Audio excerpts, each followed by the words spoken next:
Today I'm reviewing the Nikon D3500. The Nikon D3500 is Nikon's entry-level DSLR and is probably the least expensive DSLR you can buy. Despite the fact that it's inexpensive, the camera doesn't feel cheaply made. It has a pretty standard hard plastic body with a nice, deep, well-designed grip. Another pleasant surprise is how compact the camera is. It's an unusually compact camera, and you can see how it compares to Canon's smallest DSLR, the extremely compact SL2. It's definitely bigger than mirrorless cameras, but for a DSLR, it's as compact as they get. Part of the compactness comes from the kit 18 to 55mm DX mount lens, which hides its APS-C size sensor and retracts when the camera is not in use. We'll get into the performance of the kit lens in a minute. You can also swap it out with any Nikon DX or FX format lens. I also really enjoyed the grip and balance of the D3500, which allowed me to shoot even single-handedly. The button layout is also very intuitive and easy to reach. You have the on-off button around the shutter, a movie record button, and the really handy mode dial. There's also a solid feeling adjuster dial that's really useful, especially as you start making more advanced adjustments. I also love this live view to viewfinder toggle switch, which is really well positioned. And as with most DSLRs, it comes with a pop-up flash and a hotshoe mount. The switch layout on the rear face is also pretty intuitive and is typical of a Nikon camera. The 3-inch display is pretty sharp and bright and works well even outdoors. The only thing that's missing is that the screen doesn't articulate or even flip up for that matter. So if you're planning to use it as a vlogging camera, it won't work. Now if you do plan to use it as a camera to shoot YouTube videos, you can always connect an external monitor using the mini HDMI port on the left face. I'll leave a link to an inexpensive monitor I recommend right below the video. It doesn't, however, come equipped with a mic jack, so you're limited to using the built-in mono microphone. I also really appreciate that Nikon put the SD card slot on the side as opposed to burying it in with the battery on the bottom. This makes it really easy to get the card out, especially if you have it mounted on a tripod. And as I always recommend, you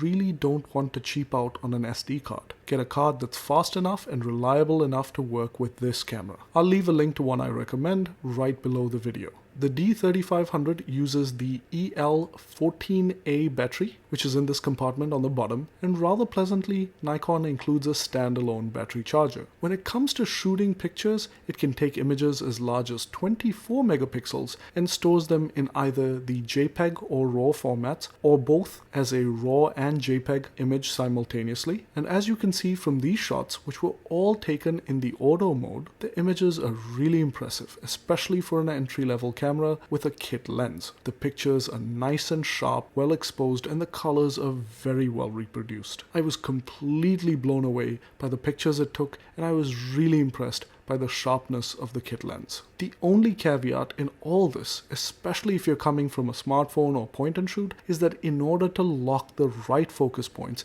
and take pictures, you absolutely have to use the viewfinder. The live view autofocus through the screen is almost unusable. It struggles to lock focus on more complex subjects and is completely useless in low light. So if you're willing to learn to use the viewfinder, you can take absolutely gorgeous images. Speaking about low light, the camera takes really nice photos, again, provided you're willing to use the viewfinder. The shots seem to highlight Nikon's dominance in low light. I just wish that the live view autofocus was slightly better, especially for video. When it comes to video, it shoots video at 1080p at 24, 25, 30, 50 and 60 FPS. I shot in the 24 FPS mode and used automatic exposure. The video was really sharp, well exposed, and had a beautiful shallow depth of field for those nice cinematic shots. However, the live view autofocus system is a pretty big liability, and you really can't use the viewfinder. The camera struggles to lock focus on complex subjects, and it makes it pretty difficult to get good shots. However, it might actually do a pretty good job on subjects like people during an interview, since there's quite a bit of contrast between the subject and the background. Now technically the D3500